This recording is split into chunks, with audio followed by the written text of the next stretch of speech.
마음을 품으라, 너희 안에 이 마음을 품으라라는 제목으로 우리 정다니엘 성교 선생님 나오셔서 말씀 전해주시도록 하겠습니다. 우리 나오실 때 큰 환영과 또 축복의 박수 한번 하겠습니다.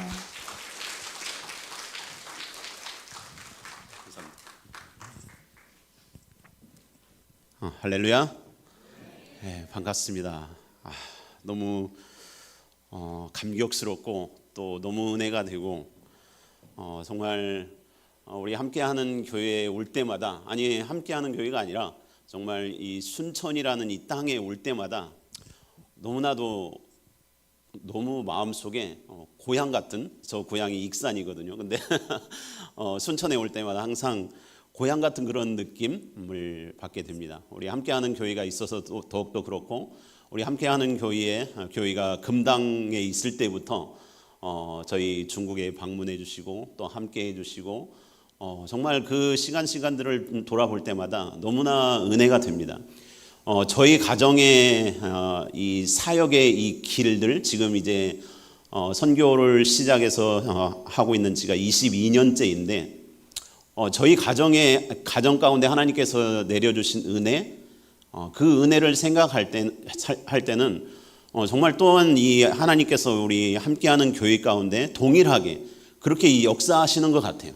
또 오늘도 제가 이번 주에 오늘 이곳에 원래는 방문하려고 하진 않았었어요. 근데 갑자기 이제 일정이 결정되어지고, 그리고 또 어제 목사님께 말씀을 드렸어요. 이렇게 순천에 오게 됐는데 우리 함께하는 교회 가서 잠깐 예배 참석하고 우리 성도님들과 인사 나누고, 오랜만에 인사 나누고 그러고 싶습니다. 저는 그냥 예배에 참석해서 성도님들과 함께 이렇게 하려고 그랬는데 목사님께서 갑자기 또 설교를 해주시라고 이렇게 부탁을 하시는 거여서 하루 만에 말씀을 준비하고 또 여러분들과 함께 이렇게 말씀을 나누게 되었습니다. 정말 하나님의 은혜를 생각할 때는 여러분 어떠십니까? 하나님 앞에 나와서 예배하는 게 기쁘십니까? 아멘이시죠? 정말 여러분들 이 함께하는 교회 가운데서 정말 우리 목사님과 우리 성도님과 함께 이 예배 가운데서 또 이 신앙생활을 하는 가운데서 항상 하나님의 은혜가 충만하시기를 주님의 이름으로 축복합니다. 여러분들을 제가 습관적으로 이렇게 PPT를 준비하다 보니까 습관적으로 제가 중국어를 밑에다 넣게 되어버렸습니다. 그래서 오늘 말씀에 본문의 말씀을 이렇게 또 했고요. 제가 살고 있는 곳은 죄송합니다. 제가 살고 있는 곳은 이곳 말레이시아입니다. 말레이시아에 있고요. 여기 중국에 있고, 그 다음에 필리핀이 있고, 여기 말레이시아가 이렇게, 이곳이 이제 말레이시아인데요. 이 브루네오라고 하는 이 인도네시아 땅, 여기가 인도네시아 땅, 이렇게 인도네시아인데요. 이 인도네시아 땅 중에 이만큼이 또 말레이시아입니다. 그래서 이곳은 동말레이시아, 이쪽은 서말레이시아, 이렇게 나눠져 있는 곳이고요. 그래서 이제 이 서말레이시아 쪽에 있는, 저희가 살고 있는 곳은 여기에 이 빨간 선 때문에 보이지 않는 이곳에, 페낭이라는 곳에 저희는 지금 거주하고 있습니다. 그리고 아까 말씀드린 이곳은 이제 동말레이시아라는, 많이 우리나라 사람들이 많이 가는 이 코타키나발루라는 곳이 동말레이시아에 있습니다. 저는 2001년부터 2019년까지 중국 북경에서 중국 대학생들을 사역하다가 비자발적은 아니고요. 그러니까 중국 공안에서 이렇게 추방을 해서 떠난 것은 아니고, 이제 사역의 시간들이 다 되어지고 그러면서 사역을 이제 다른 나라로 가려고 준비를 하면서 하나님 앞에 기도하는 가운데, 하나님 어느 나라로 갈까요? 하나님 어느 나라로 갔으면 좋겠습니까? 저희 가정이. 그런 가운데 하나님께서 저에게 저희 아내하고 결혼을 하면서 제가 아내하고 약속한 곳이 있었어요. 약속한 나라가 있었는데 그곳이 말레이시아였습니다. 왜냐하면 저희 아내가 1992년 3년도에 이 말레이시아 땅을 갔다가 이 말레이시아 땅에서 길에서 만난 어린아이하고 약속을 했었대요. 자기가 꼭 나중에 말레이시아에 오겠다고. 근데 저하고 같이 결혼을 하면서 제가 하나님께서 저 중국 땅을 먼저 가라는 그런 마음을 주셨고, 그래서 아내에게 중국을 가자고 이렇게 말할 때 아내가 반대할 줄 알았어요. 우리 말레이시아에 갑시다 이렇게 할 줄 알았는데 선뜻 따라 나섰습니다. 가겠다고. 그래서 너무 감사하게 20여 년 가까이를 중국 땅에서 그렇게 보내게 됐습니다. 그렇게 보내게 됐고, 이제 하나님께 기도하면서, 그럼 하나님, 막 이제 중국을 떠날 계획을 가지고 어느 나라로 갈까요? 막 기도하는 가운데 하나님께서 그 20여 년 전에 아내하고 약속했던 그 나라를 생각나게 하시는 거예요. 그래서 하나님 어떻게 가야 됩니까? 저 말레이시아라는 나라가 어떤 나라입니까, 하나님? 저는 전혀 정보가 없었기 때문에, 그래서는 한 2번 정도를 저 혼자 그냥 북경에서 비행기 표를 끊어가지고 그냥 말레이시아 수도라는 곳에, 쿠알라룸푸르라는 곳에 그냥 비행기 표 하나 끊어가지고 그냥 갔습니다. 그렇게 가서 이 말레이시아가 어떤 나라인지, 도대체 어떤 나라인지를 한번 보고 싶어서 갔는데, 하나님께서 그 땅을 보여주셨고 하나님께서 그 땅으로 인도해 주셨어요. 그래서 2019년도에 저희 중국에서 사역하던 모든 사역들을 중국 사역자들에게 다 넘겨주고 이제 말레이시아로 이동해서 이렇게 살고 있습니다. 근데 가자마자 코로나가 터지는 바람에 아무것도 할 수가 없었습니다.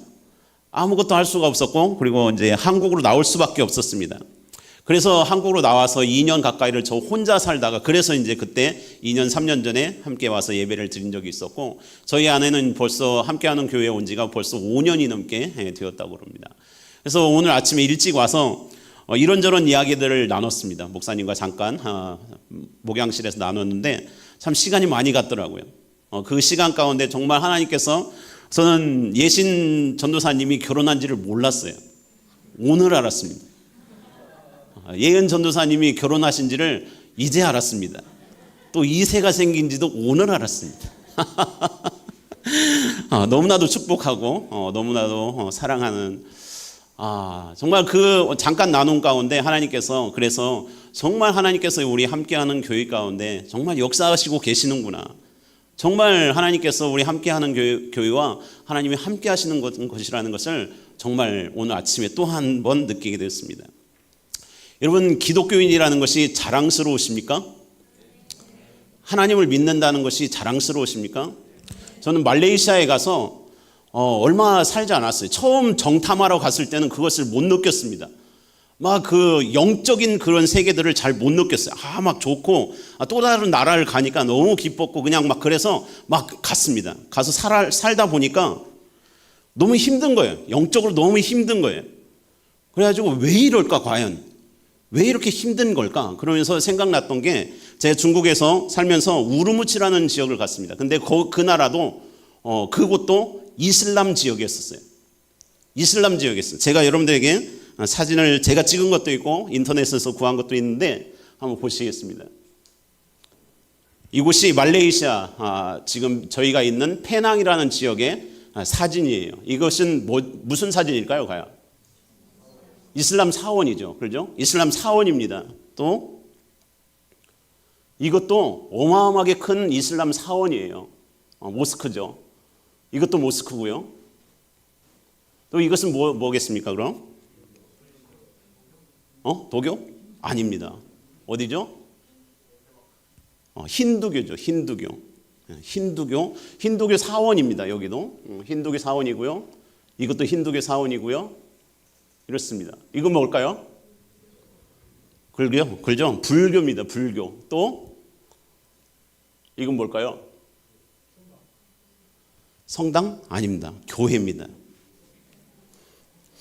저희가 살고 있는 지역의 사진이에요. 제가 찍은 사진도 있고 그렇습니다. 근데 또 한번 볼까요? 와, 저 사진 보면서 전 놀랬습니다. 정말. 뭡니까? 여기에 사람인데요. 여기에다가 사람이 자기 몸에다가 철을 이렇게 박은 거예요. 자기 몸에다가. 또 볼까요? 다음 사진. 저 사람들 인도 사람들입니다. 인도 사람들이 그 힌두교를 믿는 인도 사람들인데 1년에 한 번씩 자기의 죄를 자기들이 믿는 신에게 고백하기 위해서 이렇게 한답니다. 여기 사진 보면 여기가 사원이에요. 여기는 지금 여기 페낭은 아니고 쿠알라룸푸르이거든요. 쿠알라룸푸르 말레이시아 수도인데 아까 방금 같은 이런 것을 하고요. 이렇게 하고 여기를 올라가는 거예요. 여기를 수많은 사람들이 이렇게 행렬을 여기뿐만 아니라 밑에도 길이 쭉 있는 거예요. 밑에도 길이 쭉 있어가지고 저 사람들이 저것을 하고서 저기를 올라가는 거예요. 저기에 올라가서 자기들이 믿는 신에게, 힌두교 신에게 자기들이 1년 동안 지었던 죄를 저렇게 회개하면서 올라가는 거예요. 회개하면서. 그래서 저 사원에 올라가서 자기들이 믿는 신에게 고백을 하면 자기들이 1년 동안 지었던 죄를 사해 준다고 생각한다고 합니다. 그렇기 때문에 자기 몸에 저렇게 가해를 하는 거예요. 자해를 하는 거예요. 그러면서 막 피가 철철 흐르는 가운데 저기로 올라가는 거예요. 또 사진 하나 더 있거든요. 저건 제가 찍은 사진인데, 여러분 구약 시대의 사람들이, 이스라엘 백성들이 하나님을 잘 알지 못한 때 그 사람들이 뭘 했었습니까? 뭘 했었죠? 우상을 만들고 그 우상의 형상들이 각종 각양의 동물의 형상들, 그렇죠? 그 형상들을 만들어서 하는데, 제사를 드리는데, 여기 이게 자기들이 믿는 신이에요. 자기들이 믿는 신이라고 이렇게 해놓고 저기다 절을 하는 거예요. 저 사람들이, 힌두교 사람들이 저렇게 하면서 그렇게 자기 몸에 자해를 하고 저기에 가서 절을 하고 그렇게 하면 자기 죄가 사해진다고 생각을 한다고 합니다. 제가 왜 그렇게 힘든지, 영적으로 왜 그렇게 힘든지를 생각하는 가운데, 여러분 말레이시아 방금 보셨죠? 이슬람이 있죠. 그 다음에 힌두교가 있죠. 불교가 있죠. 예수를 믿는 사람들도 있습니다. 근데 각양각종의 종교가 다 존재하는 거예요. 저 말레이시아에는 말레이시아계 사람들, 그 다음에 중국계 사람들, 인도계 사람들, 그 다음에 서양에서 온 사람들, 그 다음에 한국에서 온 사람, 그 다음에 일본에서 온 사람, 각 나라에서 온 사람들이 모여서 사는데 각각의 종교를 믿고 사는 거예요. 제가 왜 그렇게 영적으로 힘든지를 생각하다가 이슬람이 있지, 힌두교가 있지, 불교가 있지, 각종 미신들이 존재하죠. 여기는요, 말레이시아에는 학생들, 저희 아들이 거기 학교를 다니는데 거의 한 2주일에 한 번씩은 쉬는 것 같아요. 2주일에 한 번씩. 그러니까 방학이 길질 않아요. 한국같이 막 한 달씩 막 2달씩 이렇게 쉬질 않는 거예요. 왜냐하면 너무 많이 쉬기 때문에 1년 동안에 매주마다 2주에 한 번, 일주일에 한 번 막 이렇게 계속 쉬는 거예요. 왜 그런가 했더니 거기에 나라마다 중국계, 말레이계, 인도계 그 사람들의 지도자들의 생일마다 쉬어요. 그리고 왕이 한 명이 아니에요. 9명이 있는데 그 9명이 5년에 한 번씩 돌아가면서 왕을 합니다. 근데 그 9명의 모든 사람들의 생일마다 쉬는 거예요. 너무 힘들었어요. 그러다 보니까 영적으로 너무 힘든 거예요. 여러분 한국에서 예수님을 믿으면서 사는 거, 제가 한국에 올 때마다 최근에 이제 한국에서 와서 느끼는 건, 와, 정말 한국이 선진국이 되어졌다. 와, 정말 대단한 나라다. 근데 어떻게 이렇게 하나님께서 우리 한국을 이렇게 선진국으로 만들어 주셨을까? 우리 젊은 우리 학생들 어떻게 됐을까요? 어떻게 이렇게 우리나라가 선진국이 되었겠습니까? 그것은 비결은 뭐겠습니까, 여러분? 뭐겠습니까? 하나님을 믿는 사람들. 예수 그리스도를 믿는 사람들이 점점 많아졌고, 지금에 와서 이제 한국이 정말 선진국이라는 그 타이틀을 얻을 수 있을 정도가 된 것은 전적인 하나님의 은혜였습니다. 전적인 하나님의 은혜. 근데 여러분 어떻습니까? 여러분 성경 말씀을 많이 보시죠? 성경 말씀을 많이 보시면 여러분 구약 시대에도 그랬고요. 예수님 시대에도 그랬고요. 바울의 시대에도 그랬고요. 그 이후에도 지금까지 2000년의 역사 가운데 하나님은 하나님의 말씀이 전해지는 곳곳마다 핍박이 있었습니다. 잠깐 예로 들자면 예수 그리스도께서 사람의 형상으로 오셔서 이 땅에 오셔서 33년 가까이를 사셨는데, 예수님께서 공생애를 시작하시고 사역을 시작하면서 많은 사람들이 예수님을 쫓아다녔어요. 예수님을 막 쫓아다녔었고, 예수님이 막 병든 자를 일으켜 세우시고 죽은 사람을 일으켜 살아나게 하시고 그런 모습들을 보면서 많은 사람들이 예수님을 따라다녔습니다. 그러나 결국에는 어떻게 됐습니까? 다들 떠나갔습니다. 또 심지어 그리스도, 그들이 믿던 기다리던 그 메시아가 왔는데 심지어 그 예수 그리스도를 잡아 죽였습니다. 그것도 십자가에 가장 잔혹한 그 형틀에 죽게 했습니다.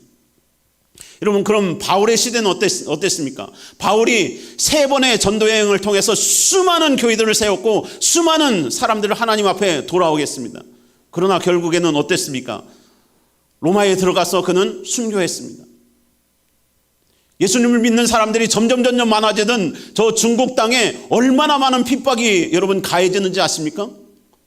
지난주에 제가 어떤 선교사님을 만났어요. 최근에 중국에 다녀오신 선교사님이셨는데 그 선교사님이 중국이 열리자마자 코로나가 지나고 중국이 열리자마자 비자를 신청해가지고 다녀오셨대요. 근데 다녀오셨는데 한국을 떠나서 북경에 중국에 도착해서 이 한국에 다시 돌아올 때까지 너무나도 긴장을 했대요. 왜냐하면 중국에 도착해가지고 어느 곳을 갔대요. 방문을 했대요. 그러니까 본인이 아시는 제자의 고향에 방문을 해서 그곳에 가서 제자를 만났대요. 근데 한 지역에 갔다가 다른 지역으로 이동하는데 기차를 타고 가야 되는데 그 기차표를 샀대요. 기차표를 샀는데 이제 선교사님은 이동하셨는데 그날 저녁에 공안이 이 지역에서 이 선교사님에게 기차표를 사준 중국 지체에게 전화가 왔대요. 공안이. 이런 뭐라고 한 줄 아십니까? 공안이 야, 너 그 사람은 왜 기차표 끊어준 거야? 그러더래요. 대뜸. 그러면서 야, 그 사람 선교사지? 그러더래요. 그 사람이 왜 왔어? 어디 갔어? 그러는 거예요. 그러더래요. 그러면서 야, 내일 파출소에 나와. 그러더래요. 가지고 이제 그 성도가 파출소에 갔대요. 아무 죄가 없으니까 갔대요. 당당하게 갔는데 그 사람 누구야? 막 이렇게 신문을 몇 시간을 받았다고 합니다. 몇 시간을. 그러면서 그 선교사님이 어디를 가는지 또 어디 가서 묵고 있는지 누구네 집에 가서 잤는지 그런 것들을 소상하게 모든 것들을 다 알고 있더라고 합니다.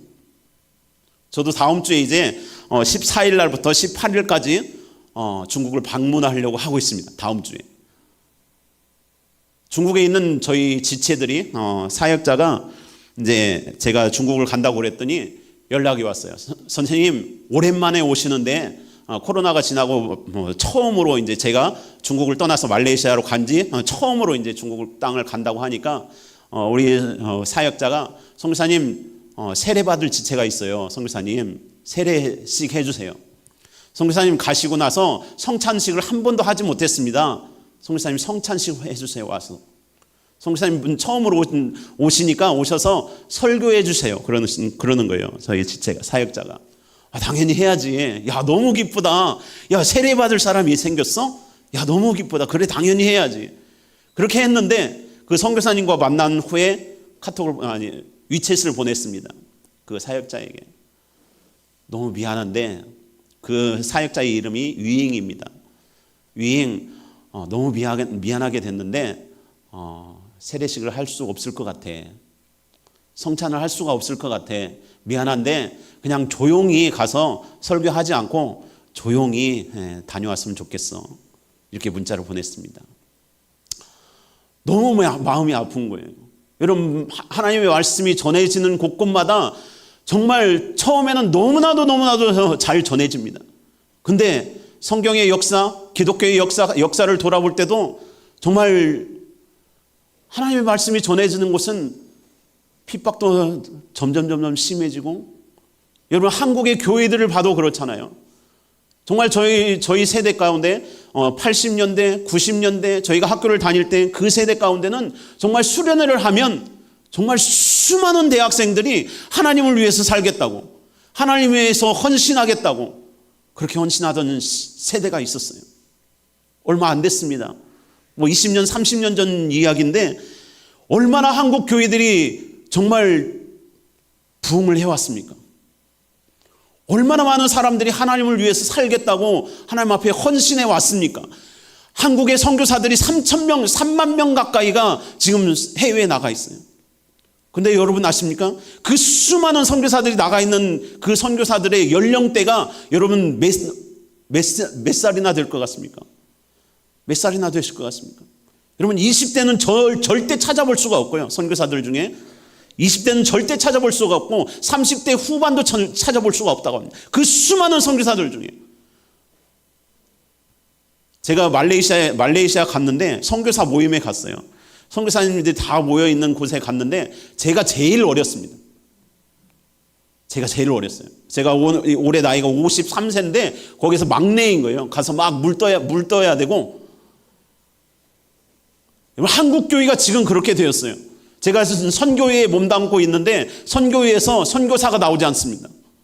제가 교단 선교사로 이제 파송을 받으려고 준비하고 있는데 교단 선교부에서도 총회에서도 이제 선교사로 나오려고 하나님 앞에 헌신하는 선교사가 나오지 않는다고 합니다. 요즘 젊은 세대들이 일을 안 하려고 한대요. 힘든 일을 안 하려고 한대요. 이번에 한국에 와서 어떤 목사님하고 나누면 하는데 그러시는 거예요. 요즘 젊은이들은요, 누가 회사에서 정규직으로 오라고 해도 안 간대요. 정규직으로 그렇습니까? 우리 젊은 청년들 계시는데 아닐 거라고 믿는데 꼭 가십시오. 정규직으로. 정규직으로 오라고 해도 안 간대요. 나 그렇게 고생하면서 일하고 싶지 않아. 그래서 막 그냥 일해가지고 그냥 아르바이트식으로라도 그냥 일을 해가지고 막 돈을 벌어서 막 몇 달 벌어가지고 그걸 가지고 해외여행 간다고 합니다. 해외여행 가고 그냥 직장을 잡기만 하면 그냥 3천만 원, 4천만 원짜리 되는 차를 사가지고 매달마다 월부로 할부로 이렇게 갚아간다고 합니다. 저는 그 이야기를 들으면서 너무 놀랐어요. 그래서 오늘 말씀을 준비하면서 너희 안에 이 마음을 품으라. 어떤 마음? 너희 안에 어떤 마음? 예수 그리스도의 마음. 과연 그럼 한국에 있는 교회들, 또 저 말레이시아 땅에 있는 그 사람들을 보면서, 또 저 중국 땅에 놓고 온 그 교회의 성도들을 보면서 그들 안에 예수 그리스도의 마음이 있을까? 특히나 이제 말레이시아 방금 보았던 저 이슬람들에게, 또 저 힌두교들에게, 저 불교들에게, 그들이 하나님을 알지 못하기 때문에, 듣지 못한 이유 때문에 그들은 하나님의 마음을 품을 수도 없고 하나님을 알 수도 없는, 또한 그렇게 복음이 널리 전파되었던 저 중국 땅 가운데 수천 명의 한국인 선교사들이 중국 땅에 가서 1990년도 후반부터 2010년대 그때까지 수많은 한국인 선교사들이 저 중국 땅에 복음을 전하기 위해서 노력해 왔습니다. 근데 지금은요, 현실적으로 한국인 선교사들이 중국 땅에 남아있는 선교사가 이제 손에 꼽을 정도가 되어졌습니다.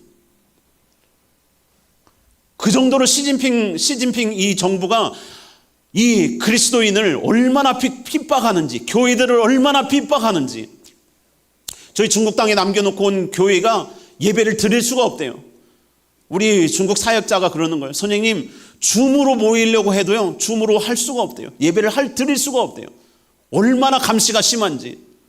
어떤 선교사님이 고백하는데, 이제 한국 땅이 아니라 중국에 있는 어떤 지방에서 강의를 했대요. 줌으로. 그래가지고 수백 명이 모여가지고 이 줌에 들어와가지고 강의를 듣고 있었대요. 강의를 듣고 있는 사이에 공안이 이 강의하고 있는 이 선교사님 집을 들어간 거예요. 그래서 이 노트북을 켜놓은 상태에서 줌에 들어가가지고 강의를 하고 있는 상황이었대요. 강의를 하고 있는 상황 가운데 공안이 들어온 거예요, 방으로. 아주 수백 명이 보는 가운데 이 줌으로 강의하던 선교사님을 잡아갔다 옵니다. 저는 그 이야기를 들으면서 이 중국 정부가 그 큰 정부가, 그 큰 나라가, 그 13억 14억이나 되는 그 큰 나라에 흥망성쇠가 이 몇 년 안에 결정되지 않을까라는 그런 생각을 하게 됐어요. 한국 땅에 와서 그런 소식들을 들으면서, 그런 이야기들을 들으면서 하나님, 하나님 도대체 이 한국의 이 교회들을 어떻게 하시려고, 하나님 어떻게 하시려고요? 하나님 어떻게 선교를 어떻게 진행하시기를 원하십니까? 하나님, 젊은 청년들이 하나님 앞에 헌신하지 않으려고 하는데 하나님 어떻게 합니까? 앞으로 이제 선교는 어떻게 해야 됩니까? 되묻고 있어요. 저는 말레이시아에 갔는데 너무 감사하게도 저희 선교회에서 젊은 청년, 이제 28 된 청년 형제 사역자가 그곳에 함께 선교하겠다고 왔어요. 그 청년 사역자가 왔는데 그 말레이시아에 있는 선교사님들 중에서 국보예요. 국보, 이 형제 사역자가 28살 먹었지, 형제지. 처음 보는 거예요. 거기에 말레이시아에 있는 선교사님들이 와, 어떻게 막 이러시는 거예요. 어떻게 여기 왔어? 어떻게 여기까지? 와, 뭐 먹고 싶어? 뭐 먹고 싶은 거 이야기해. 선교사님들이 다 그러시는 거예요. 말레이시아에 갔는데 너무 감사하게도 그 형제 사역자가 함께 저희와 함께 사역하겠다고 와 있습니다. 저는 그 형제 사역자에게 함께 나눴습니다. 내가 형제하고 이 말레이시아에서 형제가 개척을 해서 교회를 개척하고 또 교회가 안정되어질 때까지 함께 해주겠다고. 함께 해줄 테니까 열심히 언어 배워. 열심히 언어 배워야 돼. 언어가 안 되면 절대 사역할 수가 없어. 저희는 말레이시아라는 나라에 가 있지만 저희 선교의 대상은 그곳에 있는 말레이시아의 페낭에 있는 그 중국 화교들을 대상으로 해서 사역을 하기 위해서 갔기 때문에 언어에 저희 가정에게는 언어에 그렇게 큰 부담이 없어요. 아까 말씀드렸죠. 말레이시아에는 말레이시아계 사람, 그 다음에 중국계 사람, 그 다음에 인도계 사람들이 이렇게 살고 있다고 했잖아요. 근데 그 살고 있는 말레이시아에 살고 있는 이 중국계 사람들, 그러니까 전체 인구의 중국계의 사람들, 화교들은 전체 인구의 약 30% 정도가 돼요. 근데 약 30% 되는 그 중국인 화교들 가운데 약 80% 가까이가, 80% 가까이가 이 페낭에 살고 있는 거예요. 제가 정탐을 하면서 이제 그걸 알게 됐죠. 그래서 이제 언어를 그렇게 또 다른 언어를 준비해야 된다라는 그런 부담이 없었어요. 중국계 화교들을 대상으로 사역을 하면 되니까. 그래서 그곳에 페낭에 나중에 와보시면 알겠지만 페낭은 그냥 다 간판도 다 중국어로 되어져 있어요. 사람들도 대부분 만나는 사람들이 그냥 길거리에서 만날 수 있는 사람들도 대부분 중국계 사람들이에요. 그렇기 때문에 자유롭게 저희는 사역을 할 수가 있습니다. 그곳에서. 근데 그 사역자에게 내가 형제와 함께 10년 가까이를 사역을 하다가 그때가 되면 우리가 이제 한 60살이 넘어갈 것 같아요. 60살, 62살 그 정도가 될 것 같아요. 왜냐하면 말레이시아 갈 때 저희가 50살이었는데 이미 코로나 때문에 2년이 지나가 버렸잖아요. 그래서 2년을 손해봤기 때문에 아마 떠날 때는 한 62세, 63세가 되지 않을까 싶습니다. 그래서 저의 인생의 3번째 선교지를 놓고 기도하고 있어요. 지금부터. 아직 사역을 시작도 안 했는데 또 다른 3번째 선교지를 놓고 기도하고 있습니다. 아마 3번째 선교지는 저희 가정에 저희 아내가 저기 앉아 있는데 저희 아내는 60살 되면 한국에 와서 살고 싶대요. 이제 너무 힘들고 약 30년 이상 선교를 하게 되니까. 근데 제 마음에 주신 하나님의 마음은 아프리카였었어요. 마지막 3번째 선교지를 놓고 기도하는데 하나님께서 아프리카를 놓고 기도하고 있습니다. 그래서 이제 사역을 시작도 안 했는데 이제 여기 한국에서 일정들을 마치고 11월 중순 말이 되면 아마 다시 들어가게 될 것 같아요. 그러면 그때부터 이제 아까 말씀드렸던 28살 된 그 국보급의 그 형제 사역자하고 사역을 정식으로 이제 시작하려고 준비하고 있습니다. 왜냐하면 그 형제 사역자가 말레이시아에 들어온 지 이제 1년 반 가까이가 넘어가거든요. 저희 단체에서는 선교사가 오면 2년 가까이를 아무것도 안 시킵니다. 언어 해야 돼. 언어 준비하는 거. 그래서 지금 그 형제 사역자가 막 열심히 준비하고 있어요. 막 중국어, 영어, 말레이시아어 막 3가지 언어를 동시에 공부하고 있습니다. 여러분 기도해 주십시오. 우리 함께하는 교회가 함께 기도했으면 좋겠어요.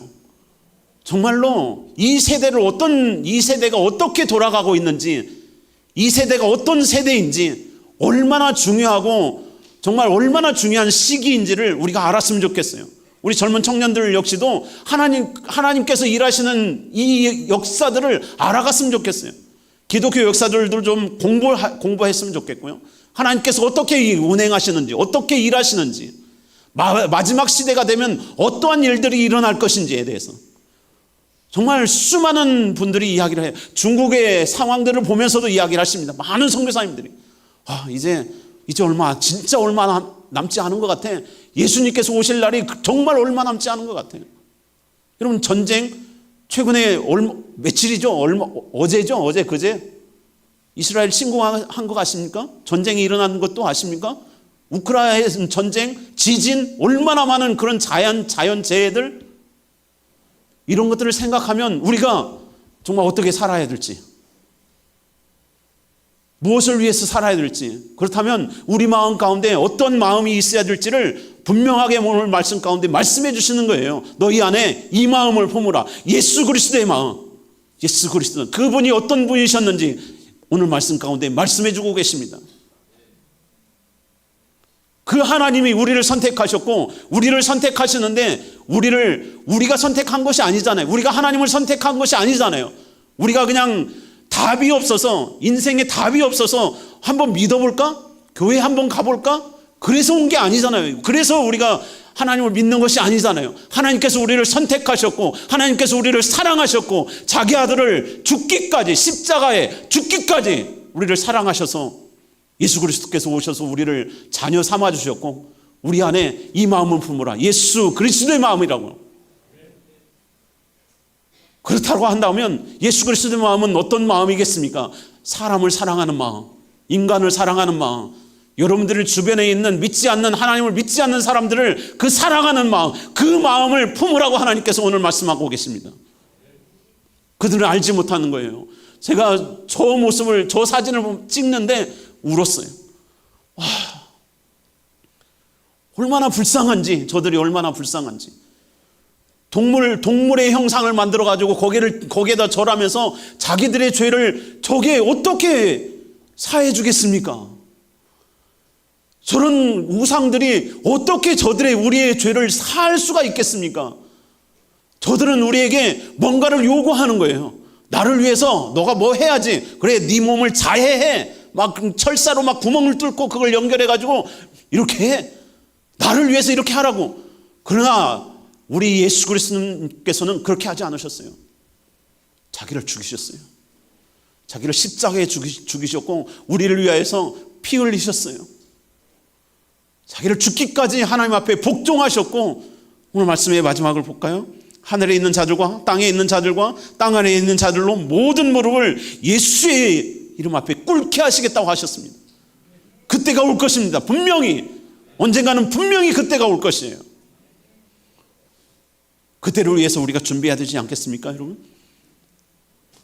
저는 저들을 보면서 정말 얼마나 많이 눈물을 흘리는지 몰라요. 저들은 얼마나 아침마다, 이슬람 사람들은요, 하루에 5번씩 기도를 해요. 저희는 아침에 자연스럽게 일어나요. 이슬람 모스크에서 들려오는 그 소리 때문에 잠을 잘 수가 없어요. 잠을 잘 수가 없어요. 우리 한국에 있는 길거리마다 정말 많은 그 교회들의 모습이 있잖아요. 그 말레이시아에 가면요, 이곳도 모스크, 저것도 모스크, 저것도 모스크가 수도 없이 있어요. 말레이시아 정부가요, 꿈이 있대요. 모든 곳에, 말레이시아의 모든 전 지역에 이 모스크가 세워지는 거. 그래서 모든 지역에서 매일마다 5번 이상씩 이 모스크에서 나오는 소리가 울려 퍼질 수 있도록 그게 꿈이라고 합니다. 말레이시아 정부가. 얼마나 불쌍합니까? 얼마나 불쌍해요. 그것을 떠나서 그런 선교지들은 저희가 위해서, 여러분들도 마찬가지로 기도해 주시겠지만, 여러분들이 살고 있는 이 나라를 위해서 함께 기도하면서 나갔으면 좋겠어요. 우리 한국의 교회들이 다시금 일어설 수 있도록 위해서 기도했으면 좋겠어요. 다시금 우리 한국에 있는 젊은 청년들이 하나님의 말씀을 들고 하나님을 위해, 하나님의 나라를 위해서 나아가겠다고, 하나님을 위해서 헌신하겠다고 나오는 그런 젊은 청년들이 일어날 수 있도록 위해서 우리 함께 기도하면서 나갔으면 좋겠습니다. 역시나 우리 함께하는 교회 가운데 역사하시는 그 역사들을 저도 보고 오고 있고, 목사님께서도 보고 계시고, 많은 분들이 보고 계십니다. 앞으로도 이끌어 가실, 우리 함께하는 교회를 이끌어 가실 그 하나님을 기대하시면 좋겠어요. 그래서 이 교회 가운데 젊은 청년들이 더욱더 넘쳐나게 하시고, 이 자리가 차고 넘치게 하시고, 그래서 정말 하나님의 나라 가운데 정말 사용받을 수 있는, 사용되어질 수 있는 그런 우리 함께하는 교회가 되어졌으면 좋겠습니다. 여러분, 시간 되시고 여건이 되시면 말레이시아에 한번 오시기를 바라겠습니다. 또 우리 김소영 목사님께서 너무 정말 저희가 중국에서 개척하고 막 사역이 막 왕성하게 되어질 때 목사님께서 와주셨어요. 정말 큰 힘이 되어주셨고 지금까지도 함께 해주고 계시는 거예요. 그때의 감격, 그 정말 만리장성 옆에 있는 그곳에 가서 막 겨울이었는데 얼어 죽을 뻔했었지. 목사님 같이 오셨는데, 왜냐하면 북경에서는 이렇게 모임 장소에서 예배를 이렇게 막 이렇게 예배하고 막 그럴 수가 없기 때문에 그때 당시 오시면 막 밖으로 나갔어요. 북경 막 외곽으로 나가가지고 장소를 얻어서 막 예배를 드렸는데, 모임도 하고 막 수련회도 하고 그랬는데, 그때 간 겨울이었는데, 목사님 기억나시죠? 진짜 얼어 죽을 뻔했어요. 겨울이었는데. 근데도 그 은혜가 얼마나 큰지, 그 은혜가 얼마나 감동인지, 그 예배가 정말 얼마나 뜨거웠던지 아직도 생생합니다. 오늘도 예배 가운데 정말 성찬식까지 저 앉아서 예배 드리면서 감격의 눈물을 흘렸어요. 근데요, 저 사람들은 이런 감격이 없어요. 저 사람들은 감격을 느낄 수도 없고요, 알 수도 없어요. 마지막 말씀 한 구절 보고 기도하겠습니다. 근신하라, 깨어라. 너희 대적 마귀가 우는 사자같이 두루 다니며 삼킬 자를 찾나니, 너희는 믿음을 굳게 하여 저를 대적하라. 이는 세상에 있는 너희 형제들로 동일한 고난을 당하는 줄을 알미니라. 아멘. 근신하라, 깨어라 이야기하고 계십니다. 너희 대적 마귀가 지금도 삼킬 자를 찾고 있다고. 여러분, 이 교회 안에 들어오는 게 평안이시죠? 이 교회 안에 예배하는 게 평안이시죠? 아멘이십니까? 이곳에서 우리 함께 열심히 하나님의 나라를 위해서 나갔으면 좋겠어요. 저도 이제 곧 가서 열심히 개척하겠습니다. 개척하면 여러분께서 오셔서 한번 보시기를 바랍니다. 말레이시아가 어떤 나라인지, 또 어떻게 사역을 하고 있는지 한번 봐주시고 함께 기도해 주시면 감사하겠습니다.